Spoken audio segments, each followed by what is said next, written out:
जब आप स्टार्टअप करते हैं ना, तो चाहे आप आईआईएम में 1 साल लगा के 2 साल लगा के जो सीख रहे हैं, वो मुझे लगता है जब आप एक स्टार्टअप करते हैं वो उसमें आपको उतनी लर्निंग हो जाती है।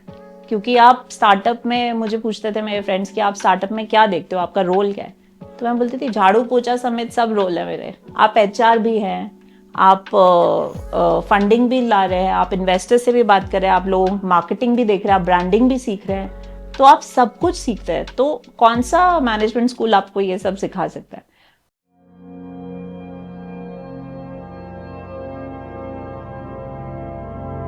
मैंने ग्रेजुएशन अभी बस ख़त्म ही किया था और मेरा ग्रेजुएशन था बायो इन्फॉर्मेटिक्स में। पर सब फ्रेंड्स जो थे वो आईटी में जॉब ले रहे थे, तो मैंने सोचा कि फिर बायो इन्फॉर्मेटिक्स क्यों पढ़ा 4 साल। तो वो ही जद्दोजहद में वो टाइम निकल रहा था और घर में भी प्रेशर था कि जॉब नहीं ले रहे और ये सब। सबके लाइफ में एक वो आता है कि आपको क्या करना है आगे, और पढ़ना है, अपनी लाइन पकड़े रखना है कि कुछ और करना है। उस समय पे मेरे पापा जो थे वो काफ़ी मुझे ये टॉक्स में लेके जाते थे, इंस्पिरेशनल टॉक्स, जैसे दीपक चोपड़ा, शिव खेरा। तो मज़ा बहुत आता था वो 1 घंटा 2 घंटा, लेकिन कुछ जीवन में नहीं उतरता था। ये मेरा एक्सपीरियंस हो रहा था। फिर एक बार उनके ऑफिस ने गुरुदेव श्री श्री रविशंकर जी का टॉक ऑर्गेनाइज किया और मैं कुछ कुछ सुन रही थी गुरु जी को। तब तक क्वेश्चन आंसर्स उनके ऑनलाइन आते थे, भजन आते थे, तो थोड़ा थोड़ा मुझे लग रहा था कि बहुत सरल तरीके से बट बहुत डीप बात वो बता रहे थे। तो मैं उन पिताजी के साथ गई और हम लोग लेट थे क्योंकि पापा ने ऑर्गेनाइज किया था, तो हम पीछे से गए और गुरुजी की गाड़ी एकदम आके रुकी। जैसे ही हम लोग पहुंचे उनकी भी गाड़ी आके रुकी। तो एकदम मैंने देखा उनकी तरफ और उन्होंने देखा और एकदम, जिसको बोलते हैं ना, वो समय ठहर गया। तो ऐसे लगा जैसे कुछ तो आप बता नहीं सकते वो वर्ड्स में। और मुझे लगा मैं जाऊँ उनके पास, पर ना जाऊँ वो भी हिचक भी थी। फिर वो थोड़ा देर उन्होंने वेट किया, फिर वो आगे चले गए और फिर आगे सब लोगों ने उनको घेर लिया and he was like a celebrity. तो मेरा इंट्रो टॉक मैं बोलती हूँ गुरुदेव ने खुद ही दिया है। और जब उन्होंने ध्यान करवाया, और ध्यान से पहले एक्चुअली उन्होंने सक्सेस पे बोलना था, टॉपिक था सक्सेस, तो मेरे लिए उस टाइम पे वो बहुत मैटर करता था। और सिर्फ एक लाइन में उन्होंने बोला कि अगर आपके चेहरे पे मुस्कान है किसी भी सिचुएशन में, तो मैं बोलूँगा तब आप सक्सेसफुल हो। सो वो जितना बर्डन था ना मेरे ऊपर, प्रेशर था, वो एकदम से ऐसे लिफ्ट हो गया उनकी बात से। और आई वाज लाइक वाओ, एक वो मन से जो वाव निकलता। और फिर उन्होंने हमें ध्यान करवाया और पूछा जो उनका फेवरेट क्वेश्चन है कि do you know how long you meditated. तो वो 20-25 मिनट ऐसे लगा था जैसे 5 मिनट थे। तो उस समय का आभास जो नहीं होना, वो मैंने पहली बार एक्सपीरियंस किया। बस फिर तभी से ये जर्नी शुरू हो गई। इस पथ पे आने के लिए भी आपको कुछ मेरिट चाहिए होता है। जैसे जो पहले मैं स्पिरिचुअल जो मेरा क्वेस्ट था, वो मैं कभी सोचती हूँ कि मैं इतना टाइम क्यों लगा मुझे, या ना, तो मेरी एक आदत थी कि जैसे कुछ एनिमल को कुछ चोट लग गया, कोई एक्सीडेंट हो गया, तो मैं आगे जाके हेल्प करती थी। तो वैसे करते करते मैं काफ़ी गुरुओं से काफ़ी ज्ञान के संपर्क में आ रही थी। लेकिन एक जो मैंने कार्य किया था, जो मुझे लगता है जो मुझे इस पद पे लाया था, तो एक मेंटली रिटार्डेड प्रौढ़ आदमी ही था, बट वो बच्चे की तरह लगता था, शायद कुछ उसको प्रॉब्लम था, और बहुत गंदे कपड़ों में, और एकदम वो नाले के पास एक मेन रोड पे बैठा था।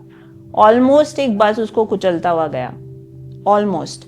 और मैं कार चला रही थी, और तो I was like just shocked. तो मैंने सोचा कि अब डर भी लगता है, दिल्ली है, तो आप कहीं पागल हो, कुछ कर दे। फिर मैं घर गई, अपने छोटे भाई को लेके आई, वो 10th में था या 9th में था। फिर उसके थ्रू उसने उसको बिस्किट दिया, कुछ दिया, तो उसको बड़ी मुश्किल से हम लोग कार में बैठाया कि चलो आपको हॉस्पिटल लेके चलते हैं। और आप मानेंगे नहीं, उससे ऐसी स्मेल आ रही थी कि मतलब जैसे जानवरों से भी नहीं आती। तो मतलब वो देख के मेरा दिल ना एकदम वो हो गया। एंड देन जब हम उसको हॉस्पिटल लेके गए, तो हॉस्पिटल वालों ने मना कर दिया कि हम इसका ट्रीटमेंट नहीं कर सकते, कि आप इसको पुलिस स्टेशन लेके जाइए, पुलिस बोलेगी तब हम इसका ट्रीटमेंट करेंगे। उसके कान से थोड़ा खून निकल रहा था, जो पहले की उसको चोट लगी होगी। तो पुलिस स्टेशन लेके गए, तो पुलिस वालों ने बोला नहीं, हम तो कुछ नहीं कर सकते, आपको इसको मेंटल हॉस्पिटल है शादरा में, वहाँ लेके जाइए। वहाँ लेके गए तो उन्होंने बोला इसके कोई रिलेटिव्स नहीं है, तो पुलिस या मजिस्ट्रेट के ऑर्डर के बगैर एडमिट नहीं हुए। तो पूरा दिन हम ये करते रहे, सुबह से रात हो गई। और फाइनली वहाँ पे एक डॉक्टर थे, सरदार जी। तो मुझे गुस्सा भी आया, घर से भी फ़ोन आ रहे थे, गुस्सा भी कर रहे थे, वो लोग भी परेशान हो रहे थे कि कहाँ हैं। तो ये जो पुलिस वाले स्टेशन में हम गए थे, उन्होंने बोला था कि हम इंस्पेक्टर आ रहा है, आप इसको लेके चलिए, आप पहुँचिए वहाँ पे। तो वो इंस्पेक्टर ही नहीं आया इतनी देर तक, हम बच्चे ही थे एक तरह से तब। तो जब वो आया फिर वो डॉक्टर को मैंने बोला कि सर कम से कम इसको आप लोग खाने को तो दे सकते हैं, कुछ नहला तो सकता है, अगर बाकी एडमिट नहीं कर सकते तो जब तक वेट करें। तब उन्होंने अपने स्टाफ को बोला और उसको नहलाया। और वो इतने दुख में भी वो इंसान जब हमारे पीछे बैठा था वो मुस्कुरा रहा था, बिकॉज ही न्यू कि somebody is trying to help him. तो वो एक बहुत ही मूविंग क्षण था मेरे लिए। फिर पुलिस ने भी थोड़ा तंग किया, तब उसको वहाँ एटलीस्ट नहला दिया, सब उसको खाना वाना खिला दिया, ही वाज स्माइलिंग। फिर वो एडमिट कराने में मजिस्ट्रेट के साइन चाहिए थे, तो पुलिस हमारी कार्ड ले गई, ये वो। बट मैं डटी रही, किरण बेदी को चिट्ठी लिख के something something, I made sure कि ही गेट्स एडमिटेड। वो ब्लेसिंग से कहीं पे शायद मेरे को ये सौभाग्य प्राप्त हुआ गुरुदेव का जीवन में आने का। फिर आगे की जर्नी, मतलब मुझे एकदम जैसे ही मैंने ये कोर्स किया तो मुझे लगा कि ये जो जद्दोजहद थी ना, ये जो स्ट्रेस जो हमारे जीवन को खाया जा रहा था, जैसे बिना बात पे सब कुछ अच्छा था, सब कुछ था जीवन में, लेकिन पापा ऑफिस से आ रहे अपना स्ट्रेस लेके, हम अपना करियर का, रिलेशनशिप का स्ट्रेस है, और छोटी छोटी बातों पे लड़ाई हो जाती थी, रिमोट के पीछे लड़ाई हो गई। तो मुझे लगता था ये क्या है, कोई बस ही नहीं है अपने इमोशंस पे, अपने मन पे। तो मुझे लगा वहाँ से वो कंट्रोल आ गया। बहुत सारे जो क्वेश्चंस थे, मतलब जब हम लोग मैं 11th-12th में थी, पठानकोट में एक टेररिस्ट अटैक हुआ था, छावनी पर, मिलिट्री एरिया पे। और उसमें मैं और मेरी फ्रेंड डिस्कस कर रहे थे कि कैसे एक प्रेग्नेंट लेडी को उन्होंने मार दिया था, बहुत ही टॉर्चर करके। तो वो सुन के एक नीरसता छाती थी, एक ऐसा वो आता था कि कहाँ जा रहा है जीवन, क्यों है हम इसमें, कुछ कर ही नहीं सकते, मतलब हमारे कंट्रोल में ही कुछ नहीं है। फिर तो कल को वहां पे हो रहा है, अगले दिन यहाँ हो सकता है ना। तो ये जो क्वेश्चंस थे ये बहुत परेशान करते थे। तो जब मैंने कोर्स किया, और जैसे गुरुदेव के जो नॉलेज है उसमें से जो सबसे अच्छा नॉलेज जिसने मेरे मन पे बहुत प्रभाव डाला वो था रिस्पॉन्सिबिलिटी का। तो उन्होंने बताया कि चाहे प्रॉब्लम इतना बड़ा हो, है ना, कितना भी बड़ा प्रॉब्लम हो, लेकिन जब आप उसके लिए इतना सा भी करते हैं ना, मान लीजिए आपने अपने घर में जो काम वाली है उसके बच्चे को ही पढ़ा दिया, क्योंकि आपको नहीं पता वो बच्चे को क्या सिचुएशन है, वो कल को क्या बनेगा, तो आपने कम से कम उसको एक स्टेप, एक पॉजिटिविटी की तरफ एक स्टेप ले लिया। तो अब आपके मन में जो कंप्लेंट है ना, चाहे कितना वो बड़ा प्रॉब्लम है बहुत, आप उसको पूरा नहीं चेंज कर सकते हो, पर आपने यहाँ एक सीड बो दिया है, तो वो आपका मन शांत हो जाता है कि चलो अब मैं सोल्यूशन का पार्ट हूँ।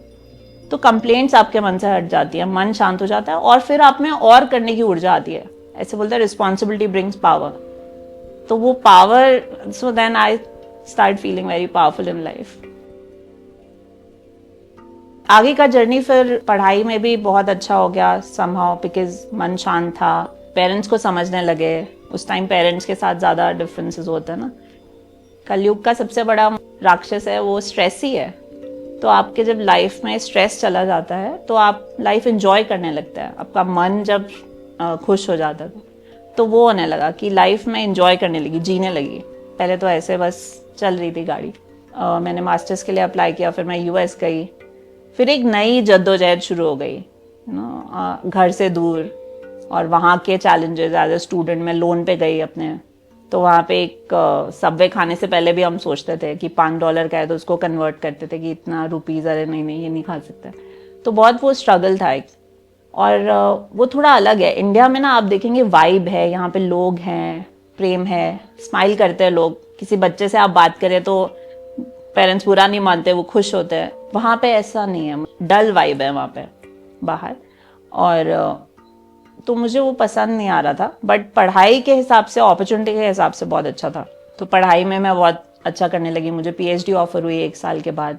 तो वहाँ पे न्यूयॉर्क सेंटर, तो मुझे लगा वहाँ पे भी आर्ट ऑफ लिविंग, क्योंकि इतना बड़ा ग्लोबल एक वो है, संस्था है, वहाँ पे भी जो वो लोग थे, वो कम्युनिटी सपोर्ट ने मुझे वहाँ संभाला, अकेलापन नहीं फील होने दिया। कुछ प्रॉब्लम था तो मैं जा सकती थी वहाँ टीचर्स के पास, न्यूयॉर्क सेंटर था और वॉलंटियर कर सकते थे, तो आपको फील होता था कि आप कुछ कर रहे हैं, कंट्रीब्यूट भी कर रहे हैं वापस, चाहे आप जितने भी छोटे हैं उस देश में। उससे बहुत सीखने को भी मिला, जिन लोगों से बात किया और उनको कोर्सेज करवाए, वो धीरे धीरे जर्नी, फिर मैं वहाँ टीचर बनी। जब मैंने कोर्स किया था तो मेरे टीचर ने बताया था कि एक बुक बताई थी जो गुरुदेव हर हफ्ते पहले नॉलेज शीट देते थे सत्संग में, और वो उसका एक बुक था, तो उसका नाम था सेलिब्रेटिंग लव। तो मैं हमेशा क्रिया के बाद एक पेज पढ़ती थी, और एक दिन उसमें एक नॉलेज आया कि सौभाग्य के बारे में बात हो रही थी कि लक क्या है। तो लक के 4 फॉर्म्स गुरुदेव ने बताए कि एक तो होता है दुर्भाग्य, कि आप मेहनत कर रहे हैं लेकिन फिर भी जो आपकी इच्छा है वो पूरी नहीं हो रही। फिर एक होता है मतलब मीडियोकर लक, उसको भाग्य बोलते हैं, सेकंड वाला, कि आपने बहुत मेहनत की और फिर आपको कुछ मिल गया उसका रिजल्ट, वो भाग्य है। और फिर है सौभाग्य, कि आपने थोड़ा सा किया और आपको मिला बहुत ज्यादा, आपकी मेहनत से ज्यादा मिला, है ना। फिर एक उसमें था अहोभाग्य। तो आर्ट ऑफ लिविंग के बाद मैं देख रही थी मैं कहाँ हूँ, तो सौभाग्य तो स्टार्ट हो गया था कि थोड़ा सा करो और इतना मिल रहा था लाइफ में हर तरफ से। पर मुझे लगता था ये अहोभाग्य क्या है, कि उसमें एक अहोभाग्य मेंशन था कि आपने सोचा भी नहीं, आपकी इच्छा भी नहीं जागी, तब भी आपको नेचर या जो भी डिवाइन या गुरु जो भी है वो दे रहे हैं ग्रेस के उससे।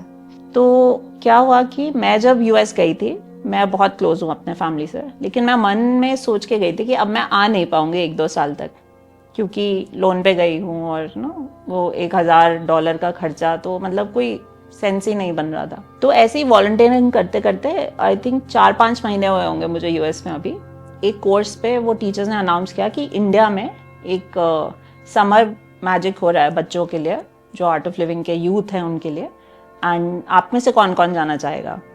मतलब वो रजिस्टर भी नहीं हुआ मुझे कि उन्होंने पूछा, और ना ही मैंने हाथ उठाया।